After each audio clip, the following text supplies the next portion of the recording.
Lorsqu'on m'a dit que pour réussir dans le cinéma, il fallait d'abord que je me construise un réseau, je me suis dit d'accord, mais je vais où? Quels sont ces événements dans lesquels on peut connecter avec les gens du cinéma? Comment est-ce que je peux faire pour entamer une discussion avec eux sans passer pour quelqu'un de trop lourd?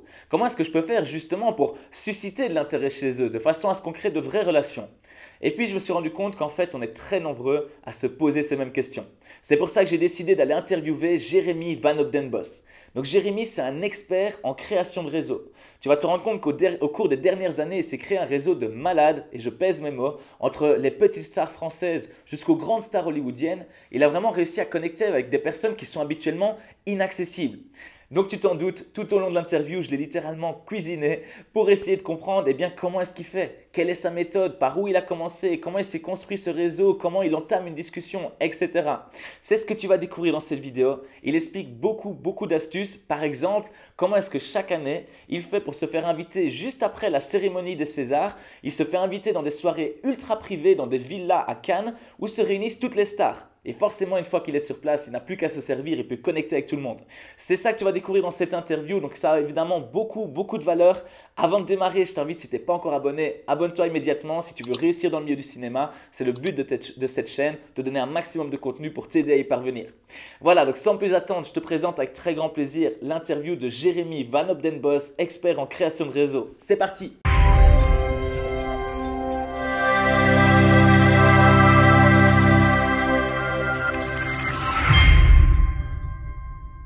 Comme tu sais ici, moi je m'adresse à tous les comédiens qui veulent percer dans le milieu du cinéma. Donc c'est un milieu ultra fermé, on le sait bien que c'est un milieu dans lequel il faut faire du réseau. Et de très loin, tu es pour moi la référence dans celui qui sait réseauter. Je te suis sur les réseaux sociaux, tu es toujours avec des photos, avec des personnes plus inaccessibles les unes que les autres. Donc avant toute chose, avant que tu nous partages deux, trois clés, je voudrais savoir toi, comment tu t'es retrouvé là-dedans en quelques lignes, hein. Comment tu t'es retrouvé là-dedans? Comment tu t'es dit j'ai un talent? Voilà, Ouais. juste que… Ah, c'est fou, comme tu dis, j'ai travaillé avec beaucoup d'acteurs et des acteurs très connus. Et moi-même, j'ai tourné dans des clips alors que je ne suis pas du tout prédestiné à être dans le cinéma ou dans la musique. Donc j'ai tourné moi dans le clip de Grégoire.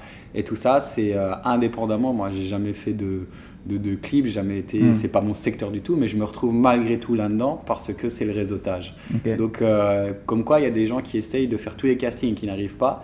Et il y a des personnes, juste parce qu'ils ont un gros réseau, qui arrivent à rentrer là-dedans.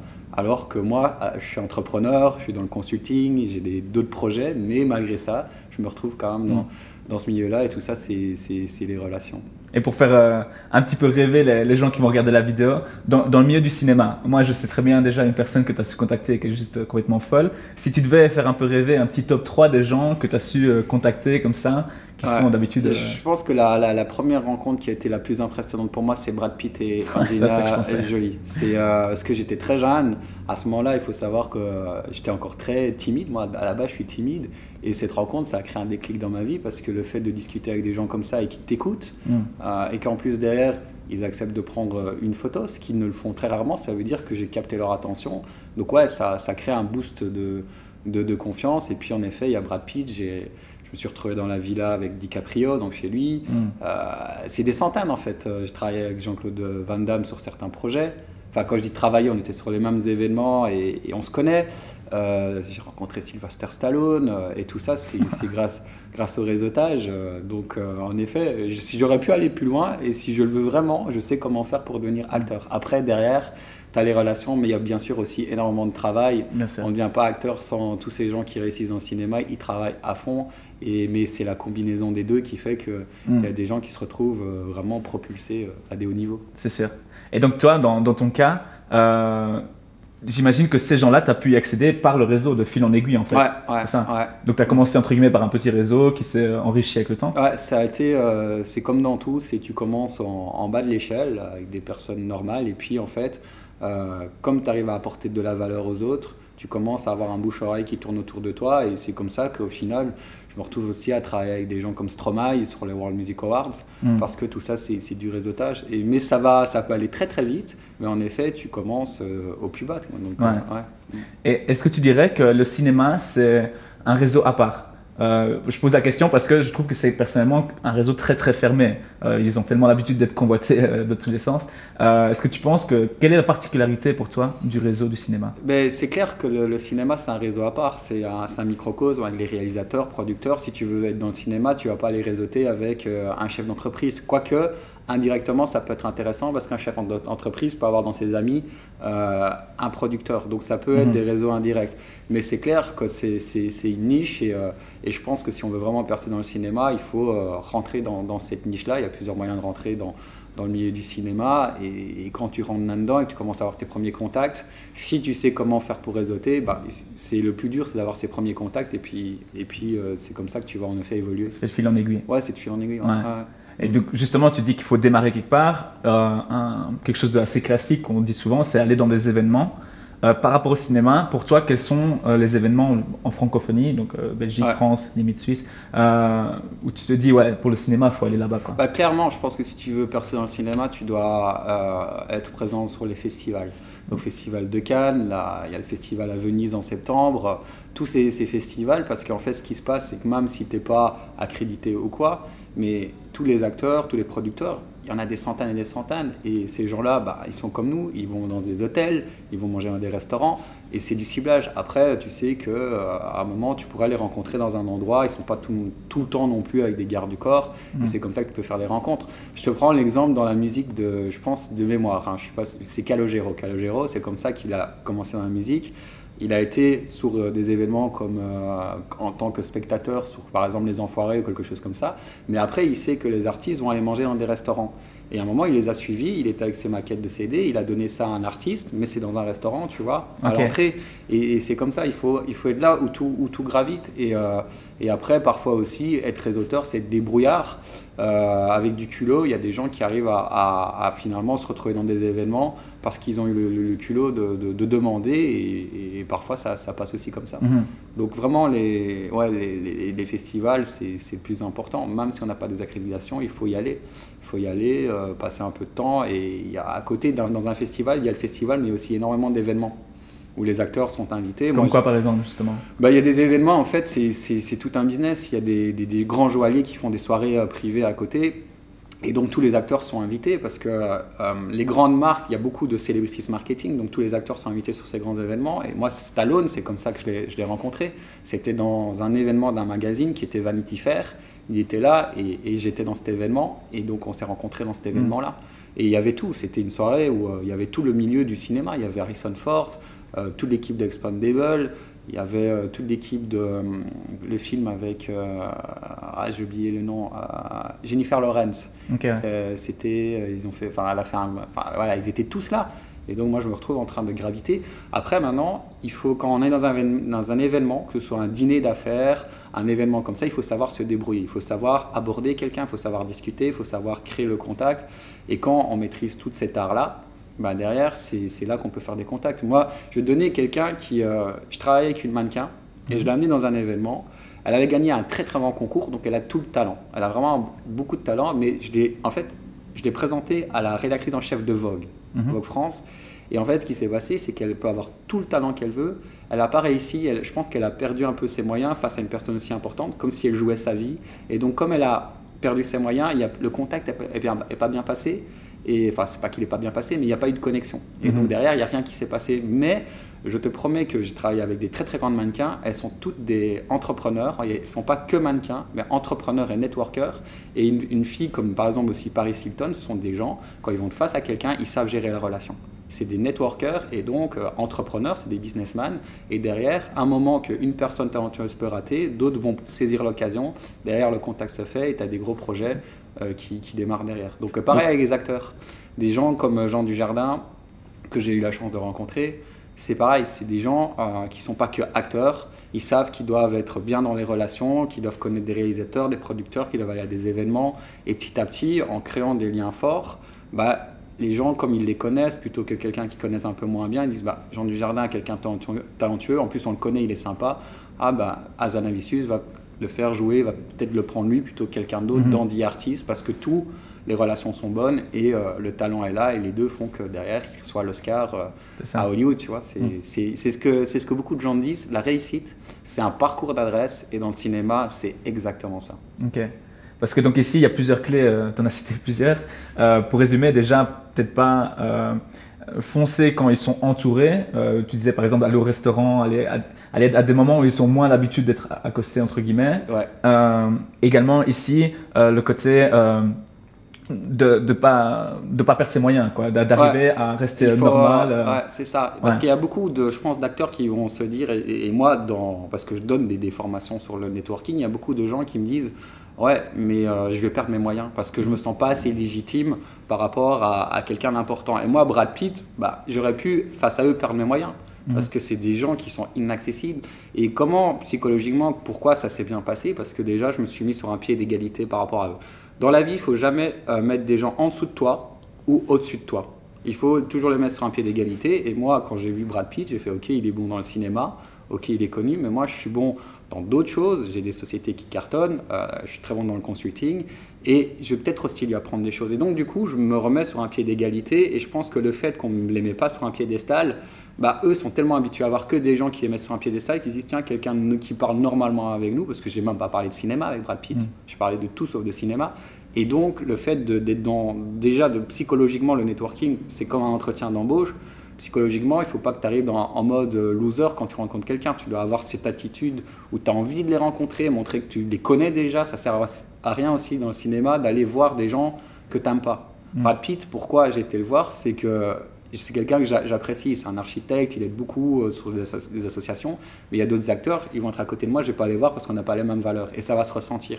Et donc vraiment, l'énergie, elle est ultra importante et jamais le syndrome de l'imposteur dans le cinéma, il peut être très très grand et à partir du moment où tu montres que tu aimes bien la personne et que tu la connais, ils vont quand même être beaucoup plus accessibles que si tu es juste en mode fan et là ils vont le sentir et ça va être, tu vas être catégorisé comme 99% des gens dans ce truc-là, fan, voilà, tu dois y aller naturellement comme si c'était limite une personne normale. Et moi, chaque personnalité avec qui je travaille, il y en a certaines que j'ai même engueulées, tu vois, dans les relations, tout ça, parce qu'ils apprécient. Mais il y a beaucoup de gens qui vont trop mettre sur un piédestal. Donc jamais dans la vie mettre les gens en dessous de toi ni au-dessus. C'est une façon déjà de se démarquer finalement du lot, c'est de parler à pied d'égalité. Ouais, parce qu'en fait, en fonction de comment tu réfléchis, tu vas t'en comporter différemment. Quand tu es en mode stress, tout le body language va changer et les gens vont le ressentir. C'est pour ça qu'on dit par exemple qu'il y a des gens, ils se font toujours mordre par des chiens et d'autres pas, parce que quand tu montes ta peur, le chien va mordre. Si tu montes pas ta peur, il va pas le sentir, il va pas te mordre. C'est pareil avec les humains. Si on voit que tu n'es pas à l'aise, que tu n'es pas légitime, il y en a, ça va dans l'extrême, ça devient des plantes vertes, t'attires pas et du coup les gens, ils vont pas être intéressés par toi. Mais du coup, par rapport à ça, j'ai l'impression que par exemple, les endroits inaccessibles ou les endroits où les acteurs vont se retrouver mais qui ne sont pas le festival, j'imagine que tu as connaissance de ces endroits déjà par ton réseau parce qu'il y a déjà quelque chose qui est en place. Mais tu sais, je vais te dire un truc, c'est en effet, le réseau, c'est aussi avoir un peu des informateurs. Et par exemple, Leonardo DiCaprio, il fait chaque année dans le Festival de Cannes une soirée dans sa villa. Et en effet, c'est via des textos que les gens sont avertis et il y a tout, personne ne le sait. Donc en effet, tu dois savoir où est sa villa, donc il y a des informations qui arrivent. Et en effet, c'est le réseau, c'est connaître, c'est savoir cibler, savoir où ça se passe. En fait, on dit, c'est les meilleurs réseauteurs, ça va être au bon moment, au bon endroit avec la bonne personne. Et tout ça, ça se travaille. Et bien se tenir. Quoi ? Et bien se tenir. Ouais, bien sûr. Ouais, et c'est ça. Et Brad Pitt, Angelina Jolie, c'est tout un travail aussi de pourquoi je me retrouve au même moment avec eux. C'est bien sûr, c'est pas le hasard. Souvent, on dit que c'est les rencontres, parfois c'est du hasard.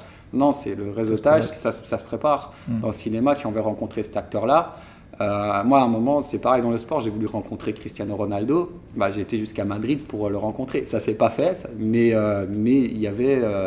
parce qu'il a eu un match qui était de Champions League, donc il a dû annuler le truc. Mais sinon, je le voyais. Et tout ça, c'était pourquoi je le voyais, parce que je savais où il allait être. Et donc, du coup, je m'étais arrangé pour être au même endroit que lui. Mais ici, dans ce cas, dont je pense les gens qui vont regarder cette vidéo, la majorité n'ont pas encore cette base, ces informateurs, ces gens. Ouais. Du coup, pour eux, j'imagine que c'est loin en arrière pour toi, mais par où tu commencerais? Je vais te donner un conseil. Ce conseil vaut vraiment de l'or. Et d'ailleurs, il y en a qui l'appliquent très très peu. Une des valeurs, en tout cas dans le cinéma, il faut l'avoir, c'est l'audace, c'est le culot et c'est la disruption. Donc 2 valeurs, disruption et audace. J'ai pas compris le premier, c'était quoi? L'audace, Ouais. donc audace, culot Ouais. et disruption. C'est quoi ça? Disruption, c'est être complètement différent, faire les choses de Ah. manière différente. Alors je vais d'abord t'expliquer un exemple, puis je vais te donner deux cas concrets d'artistes qui ont fait ça. Même 3. Disruption, je vais prendre dans la musique. La musique et le cinéma, c'est un peu les mêmes principes. La musique, c'est les maisons les prods et les radios. Le cinéma, c'est aussi des producteurs-réalisateurs. Il y a quelqu'un qui voulait absolument se faire repérer d'une maison de disques. Qu'est-ce qu'il a fait plutôt que faire des castings comme tout le monde?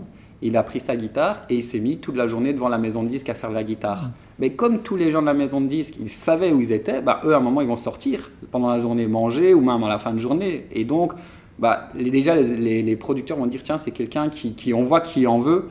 La réussite, il faut être passionné. Et c'est quelqu'un qui en veut. Et donc, ça lui a permis de prendre ses premiers contacts comme ça. Et deuxième exemple, Jean-Claude Van Damme, c'est pareil. Jean-Claude Van Damme, qu'est-ce qu'il a fait? Il n'a pas fait les disruptions, il faisait des castings, mais il ne faisait pas que ça. Lui, il ciblait, il a été où le milieu du cinéma était là. Jean-Claude Van Damme est belge, comme moi, on est de la même commune en plus. Et il est parti à Hollywood, à Los Angeles, parce qu'il sait que tout le milieu est là. Donc lui, tellement qu'il est passionné, il s'est dit, voilà, je veux réussir, je quitte mon pays. Donc là, tu vois vraiment la passion. Et lui, il a été ciblé les restaurants haut de gamme, parce qu'il sait que tous les producteurs vont manger là, ont leurs habitudes, et tous les soirs, il était en train d'attendre à proposer ces choses. Et la disruption, c'est qu'il a fait son grand écart. Et là, les gens disent, à un moment, tu sais, tu vas avoir plein de rejets. Les acteurs, quand tu commences une carrière, tu dois être habitué à recevoir des rejets. Il ne faut jamais le prendre personnellement. Et lui, il n'a jamais pris le rejet personnellement. Et il a continué. À un moment, il a eu sa chance. Et la troisième personne, c'est aussi un Belge qui s'appelle Cody. Donc, je viens de lire en plus un article. Après, il faut voir si l'article est vrai. Mais je pense que la démarche, c'est comme ça qu'il faut faire. Lui, aujourd'hui, il s'est retrouvé chez Ruquier, dans l'émission de Ruquier comme humoriste. Ah oui, je vois bien. Oui, mais pourquoi il a fait? Pour être dans son émission, il y a des castings. Mais lui, il n'a pas fait les castings comme tout le monde, il a envoyé une vidéo. Donc, disruption, il a fait quelque chose de différent. Et la vidéo a été vue. Et pourquoi je pense à les inconvaincus? C'est parce que Laurent Ruquier le connaissait déjà. Pourquoi il le connaissait déjà? Parce que Cody l'avait déjà rencontré peut-être à 2-3 autres événements. Et donc, il y avait déjà une relation qui avait été créée. Lui s'est dit, mais je le connais déjà, je l'ai déjà vu. Lui. Et donc, en fait, le networking, c'est planter des graines. C'est pas être comme on dit, un chasseur, aller courir derrière les gens, c'est rencontrer les gens, ne pas forcément être demandeur, juste les rencontrer, poser des questions sur le cinéma. Et à la fin, quand on te voit 1 ou 2 fois, 3 fois, c'est ce qui s'est passé avec Ricky et Cody. Du coup, il s'est dit, oui, je le connais déjà, tiens, sa vidéo est géniale. Et il a fait un autre processus que forcément les castings. Jean-Claude Van Damme, il a fait des castings, il a fait d'autres processus. Et donc, il y a des choses, c'est pour ça qu'on dit que le networking, c'est la règle invisible du business. Parfois, il y a des choses de disruption qu'il faut faire. Et donc, c'est comme ça qu'on peut rentrer vraiment dans le milieu. Et donc, se différencier ouais, c'est ça. Puis moi, je dis toujours, si je devais commencer dans le cinéma, aujourd'hui, la première chose que je ferais, je pense que quand on veut réussir, et les plus grands acteurs, j'ai parlé avec les plus grands acteurs et j'aurais posé plein de questions. J'ai posé la question en plus. Je pense qu'il faut savoir mettre au début son ego de côté. Brad Pitt, il a commencé dans des pubs qui étaient, aujourd'hui, ils ont tous des casseroles. Il faut accepter d'avoir, entre guillemets, des casseroles, remettre son ego, parce qu'il y a des gens... Être prêt à tout prendre, tu veux dire? Non, en fait, je vais expliquer le truc. C'est, moi, aujourd'hui, je suis dans une situation où j'ai travaillé avec le plus haut management de boîtes du CAC 40. Je serais capable dans le cinéma de recommencer à zéro. Et par exemple, si moi, je voudrais entrer dans le cinéma, plutôt que commencer comme acteur, je vais peut-être commencer autrement. Je vais aller... Comme le cinéma, c'est une passion, je me dis, il y a des maisons de réalisation, des maisons de production qui existent. Je vais essayer de travailler dans une maison de production.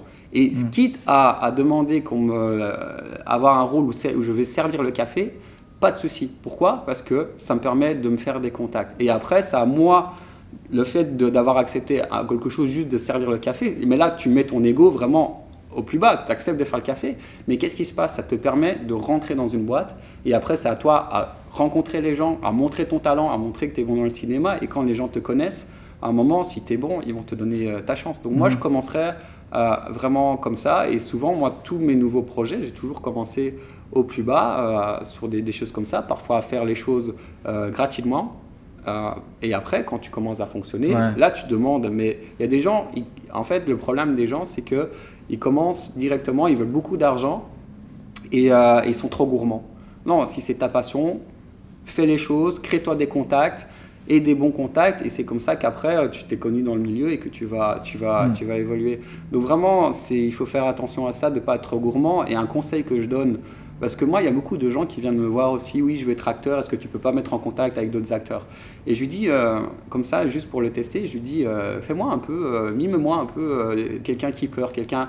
Et il dit non, je le fais pas. Je fais, bah écoute, je t'aiderai pas. Pourquoi? Parce que quelqu'un qui est acteur, c'est un passionné. Et donc, il serait content de le montrer. Et donc, le problème, c'est qu'il y a beaucoup de gens, et ça, c'est un truc où il faut vraiment faire attention. Il y a des gens qui veulent faire du cinéma pour être connus. Et ça marche pas. Et les gens où c'est la passion, ça veut dire que finalement, c'est naturel, ils vont le faire depuis petit. Je pense que toi, c'est le cas. Naturellement, c'est une passion et tu le fais déjà depuis des années. Mais il y a des gens qui veulent faire que acteur pour être connu, la célébrité, et ça fonctionne jamais parce que quand tu rentres dans ce milieu-là, j'ai rencontré Danny Boone. Danny Boone, il m'a expliqué son histoire. Il m'a dit qu'il était dans la rue en train de faire des mimes. Et ça, si tu n'as pas la passion, après 3 jours, tu restes pas dans la rue à faire des mimes. Lui, il a galéré pendant des années, mais la passion était tellement forte qu'aujourd'hui, il est là où il est. C'est un acteur qui est... C'est ceux qui veulent la récompense avant même le travail lui-même. C'est ça. Et donc là, vraiment, c'est ce que je dis, c'est faut faire attention quand on rentre dans le cinéma, d'être sûr que ce soit sa passion. Hier, j'étais encore en toute la journée avec quelqu'un qui suit mes formations, qui est acteur, et il était sur un tournage. Et donc... il se rendrait compte que finalement, acteur, c'est pas juste recevoir des trophées et aller au Festival de Cannes, c'est un métier qui est compliqué. Il était avec une grande actrice, c'est toute la journée, parfois c'est dans le froid, parfois il faut attendre 2 heures avant la prochaine. Et donc, il faut vraiment être passionné pour réussir. Et il y a beaucoup de gens, voilà, c'est comme les jeunes qui veulent être influenceurs. Non, il ne faut pas faire les choses pour être connu, pour gagner de l'argent, il faut faire les choses parce qu'on les aime. Et les acteurs qui réussissent, DiCaprio, pourquoi il réussit? C'est parce que c'est en lui. C'est un mec qui bosse comme un fou, c'est un mec qui est passionné, c'est pour ça qu'il est là. Mais les gens qui le font pour les mauvaises raisons vont pas réussir. Et ça se sent aussi dans le relationship, dans le networking. Quand tu vas parler aux gens, moi je suis entrepreneur et parfois il y a des pitchs de gens qui vont proposer des projets. Donc c'est pour des levées de fonds. Je vois direct après 3 secondes ceux qui le font pour l'argent parce que quand tu parles et que tu n'es pas passionné, ça se sent. Et puis tu sens les passionnés et c'est pareil dans le cinéma. Si tu n'es pas passionné, quand tu vas parler à des gens, ça va se ressentir dans l'énergie. Par contre, quand tu es passionné, les gens vont sentir ça et vont vouloir aussi t'aider. Donc vraiment, c'est dans les relations, il faut montrer qu'on est passionné et parfois il y a des gens qui veulent être acteurs et qui ne sont pas passionnés. Donc il y a des gens que moi j'aide pas parce que je me dis ils ne le font pas pour les bonnes raisons. Et puis la personne hier il s'appelle Simon et Simon il a travaillé avec moi. Lui tu vois il a été sur l'audace et il a réussi à prendre le numéro de téléphone d'un très très grand producteur parce qu'il y a été. Mais c'est quelqu'un qui est passionné et qui a été au-delà des peurs parce qu'il était passionné. Et donc, je pense qu'il y a des signes extérieurs. Par exemple, moi je sais bien que quand je joue, que ce soit au théâtre ou au cinéma, c'est le moment par excellence où je pense à rien d'autre et je rigole, tu vois. C'est vraiment le moment où je rigole et j'arrive pas à retrouver ça dans mes business ou quoi. Je rigole tout le temps du début à la fin. Et je pense que effectivement, je te rejoins là-dessus. Je pense qu'il y a des signes qui te prouvent que t'es pas juste là pour l'argent et la notoriété. Mais je te le disais en plus en off, si je suis en face de toi, et je dis, moi je refuse beaucoup d'entretiens.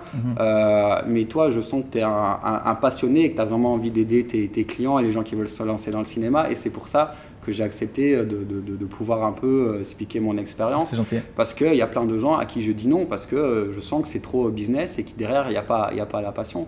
Et donc, tu vois que quand on est passionné, on va se créer des opportunités que d'autres n'ont pas. Et ben, justement, pour repenser à ces gens-là que j'ai envie d'aider, il y a une question qui revient souvent, c'est ouais, mais Daniel, c'est bien beau, moi, si j'arrive à aller dans un festival, si j'arrive à être confronté à cette personne, comment l'aborder? Tu as déjà donné l'élément de réponse en te mettant pas en dessous, mais comment l'aborder sans être lourd? Et ça, c'est quelque chose qui est souvent revenu. Donc, ok, tu as déjà dit te mettre à niveau, mais je pense qu'il y a un autre élément qui est de peut-être pas toujours parler du cinéma, comme tu as aussi parlé un petit peu tout à l'heure. Et ça, toi, si tu as une ou deux clés à donner, à partager à celui qui veut y aller, qui arrive à s'y retrouver et qui ne sait pas quoi dire.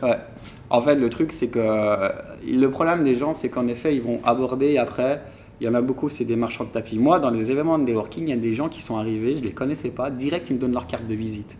Je fais ça. Je fais, mais déjà, tu ne sais pas ce que moi je veux. Donc, et c'est pareil dans le cinéma. Si tu vas aborder quelqu'un dans le cinéma et que tu dis je veux être acteur ou machin, c'est mort de chez mort. Et c'est pour ça que le networking, il y a beaucoup de gens qui pensent que c'est opportuniste et c'est mauvais. le networking, ça va être authentique. Si tu vas aborder quelqu'un, c'est parce que tu aimes bien cette personne, tu la respectes, tu la connais, et à ce moment-là, ça va bien se passer. Et en effet, il faut juste créer le lien. Il faut parler, moi je conseille toujours de ne pas parler de cinéma, même si tu veux avoir, parce que c'est planter des graines. Et après, s'il y a, tu sais, il y a beaucoup de gens qui aiment bien aider quand ils voient quelqu'un plus jeune qui a envie de réussir, parce qu'ils se souviennent qu'ils étaient dans cette situation-là. Donc il faut juste passer un bon moment. Et pas commencer à être un marchand de tapis. Et parce que si on est marchand de tapis et qu'on veut, ça va être lourd. Quand on est trop opportuniste, ça va être lourd. Donc il faut prendre son temps. Comme je disais, Cody, il a pris son temps. Il a créé des relations, il n'a jamais rien demandé. Et après, un jour, il a donné sa vidéo. Et tout ça, l'ensemble. Après, j'ai lu ça dans un article de presse. Ouais. Mais j'explique ce qu'il y a dans l'article de presse. Mais en tout cas, le modèle est bien, tu vois. Le modèle est bien. C'est en effet, c'est le mec, il aime bien ce qu'il fait. Il rencontre des gens, voilà, il se crée des contacts, mais sans plus, tu vois. Il entretient son réseau. Et après, le moment venu, à un moment, il va donner une vidéo, mais ils se souviennent que c'est un gars qui est apprécié parce qu'il n'a pas été dans cette démarche de vendeur de tapis. Et la plupart des gens, le problème, c'est ils te contactent et puis tu peux pas m'aider. Non, c'est pas ça. C'est apporte d'abord de la valeur toi, ou sois tranquille. Donc, et après, tu commenceras un moment à parler de tes activités au bon moment, au moment venu. Donc ça, c'est le conseil que je donne. C'est vraiment pas être un marchand de tapis et pas être dans l'opportunisme, être authentique. En fait, au plus, les gens vont être eux-mêmes et bien sûr qu'il y a du mindset. Si, comme je l'ai dit, on en a parlé, si quand tu vois quelqu'un et que tu n'as pas confiance en toi, et la confiance, ça se travaille, tu vois. Moi, je travaille beaucoup. Il y a des gens dans mes formations, au début, ils n'avaient pas confiance en eux, ils n'avaient pas de charisme, mais en le travaillant, ça a complètement changé. Et maintenant, quand ils voient quelqu'un, tous les gens leur disent à la fin, waouh, on a passé un bon moment avec toi. Et eux sont les premiers surpris. Il y a même des gens qui ont réussi à avoir des jobs alors qu'ils n'ont jamais parlé de ce qu'ils ont fait, mais parce que ils avaient cette confiance, qui n'est pas de l'arrogance non plus. Et tout ça, c'est ça. Il faut y arriver en montrant. Ça s'entraîne. Ouais, il y a beaucoup d'énergie, mais il ne faut pas être un marchand de tapis. Et moi, je le vois parfois qu'il y a des gens qui viennent, c'est des vendeurs. Mais tu sens l'intérêt derrière. Tu sens, et moi, c'est mort. Et il faut, les gens qui sont importants le sentent très, très rapidement. S'ils sentent que la démarche, elle n'est pas authentique, ça va être au revoir. Et de toute façon, ça ne sert à rien de faire du business avec quelqu'un. On sait qu'il pourrait t'apporter des opportunités, mais tu l'aimes pas. Parce que c'est pour ça qu'il y a beaucoup de boîtes qui font faillite. Parce que quand tu as des gens qui s'associent, au début ça va, mais quand ça prend de l'ampleur, vu que les valeurs profondes sont différentes, ça explose et du coup c'est des problèmes juridiques et les boîtes font faillite. Et pareil dans le cinéma, si tu n'aimes pas un producteur mais que tu y vas juste parce qu'il peut t'aider, ne le fais pas. Va travailler avec des gens que tu aimes bien et le fait que tu les aimes bien, ils vont le ressentir aussi. Et donc si toi tu es bon derrière, il faut être bon derrière, si tu n'es pas un bon acteur, mais il faut les deux. C'est ce que je dis en fait, ton talent c'est ton moteur et le réseau c'est l'accélérateur. Ok. Donc, si je peux résumer, ce serait, je me mets vraiment à la place du comédien qui regarde cette vidéo, ce serait déjà de choisir qui sont ceux que tu aimes vraiment bien avant tout, avec qui tu aimerais vraiment connecter, pas par intérêt mais par humainement. Exactement. Une fois que tu as repéré ça, essayer de t'arranger, ok, où est-ce que je peux m'arranger pour le rencontrer. Quand je le rencontre, ne pas me mettre en dessous, pas me mettre au-dessus, égalité, pas le saouler, être authentique, parler de ce qui te vient, montrer l'intérêt, essayer d'amener de la valeur. Tu sais, quand tu n'es pas authentique, ça se sent. Et surtout dans l'artistique où en général les gens ont une hypersensibilité. Tu vois, tous ces grands acteurs sont très hypersensibles et ils sentent le feeling, l'intuition. Donc en effet, si tu commences, tu sais, quand tu vois quelqu'un que tu commences à calculer ce que tu vas dire, c'est mort. C'est mort. Tu dois y aller tranquille. Tu te dis, la personne en face de moi, c'est comme si c'était un ami d'habitude. Donc tu dois te mettre dans ce mindset-là. Et limite, tu imagines sur sa toilette, comme ça t'enlève le stress. Et moi, je te dis, moi, là, quand j'ai vu Sylvester Stallone, c'est comme si on était potes. Et c'est pour ça, je ne peux pas expliquer concrètement ce que j'ai fait, parce que là, il y a des gens qui payent des formations pour savoir. Mais ça a été tellement que lui-même, il ne comprenait pas, tu vois. Il dit, et donc, du coup, il m'a bien aimé directement. Et c'est pour ça qu'on a eu cette rencontre et que je l'ai vu et qu'on a un peu parlé. Et qu'après, de nouveau, la photo. Et c'est important aussi dans le milieu du cinéma. Tu sais, quand tu vois les politiciens, dès qu'il y a un gros événement, ils sont tous en train de se prendre en photo en se serrant les mains. Ça s'appelle la notoriété perçue. Et je pense qu'à un moment, ça c'est au nouveau l'audace, quand tu travailles sur un tournage ou quoi, avec peut-être des réalisateurs ou quoi, si tu les aimes bien de nouveau, demande-leur une photo, mais pas en mode je suis fan, mais c'est parce qu'après, on va comprendre que tu es vraiment dans le milieu et quand toi, après sur les réseaux, tu es acteur, quand les gens vont voir tes réseaux, ils disent bah oui, il est sur ce tournage-là, Ouais. ah oui, il est en train de serrer la main à ce producteur. Ouais, l'image Ça perçue. te donne de la notoriété perçue. Et malheureusement, les gens, on est dans un monde où la première impression, c'est l'image, tu vois. Et donc, si tu peux travailler sur ta notoriété perçue, de nouveau dans le respect des gens, bah ça va t'aider aussi. Et c'est vrai qu'il y a des gens qui, hier, la personne qui était sur le tournage, dit écoute, sois pas lourd, mais si la personne, les acteurs t'ont bien apprécié, n'hésite pas à avoir l'audace de leur demander une photo. Tous les grands entrepreneurs sont toujours en photo, en train de se serrer la main, parce que c'est la notoriété perçue. Donc, il ne faut pas hésiter. S'ils disent non, bah, c'est pas grave. S'ils disent oui, bah, c'est tant mieux. Mais il ne faut pas non plus utiliser l'image des autres, mais il faut montrer que tu es dans le milieu et ça peut aider aussi parce que après ça donne la première image. Après, bien sûr, il faut avoir des qualités dans le cinéma, être bon, mais ça aide aussi. Ok. Merci beaucoup, Jérémy. Et voilà, c'est déjà terminé pour l'interview avec Jérémy. Donc, tu as compris, va dans des événements, va connecter avec des personnes qui t'attirent réellement, parle de sujets qui vous intéressent tous les deux, mets-toi toujours à pied d'égalité. Bref, tu as reçu ici un vrai mode d'emploi pour commencer à te construire ton réseau. Si tu veux aller plus loin avec Jérémy, j'ai mis le lien vers son site web juste ici en dessous. Tu as compris, il propose une formation pour aider les gens à créer leur propre réseau. Donc, si ça t'intéresse, le lien est dans la description. Pour la suite, il faut savoir que cette interview, c'était la dernière des interviews Acting Success. Enfin, en tout cas, je te rassure, la dernière de la première série. Donc, au total, il y en a eu 5. Elles sont toutes disponibles sur cette chaîne. Mais là, aujourd'hui, je suis déjà en train de tourner la deuxième série. Donc, sans te dire qu'il y a dedans. Mais sache que j'ai mis du lourd. J'ai essayé de mettre la barre encore plus haut. J'ai été interviewé des personnes encore plus inaccessibles. Donc, entre des réalisateurs qui ont été récompensés à Cannes, une directrice de casting qui fait des castings pour des grosses productions. Bref, il y a encore vraiment de la très belle valeur qui arrive, des beaux conseils pour nous aider, nous comédiens, à percer dans le cinéma. Donc, si tu veux être certain de ne pas louper ces futurs contenus, tu connais la chanson, va sur mon site www.acting-success.com, le lien est dans la description. Tu vas dessus et tu t'inscris à la newsletter. Donc c'est totalement gratuit et au moins tu reçois un email à chaque fois que je publie une nouvelle interview. Donc comme ça, tu es certain de louper aucun contenu. D'ici là, je te souhaite une excellente continuation. Continue à te battre, bats-toi pour tes rêves, va à un maximum de casting. Ne t'arrête pas à quelques refus. Crois en toi, n'écoute pas les gens qui te disent d'arrêter. Le travail finit toujours par payer. Je suis certain que tu vas y arriver. À très bientôt. Ciao!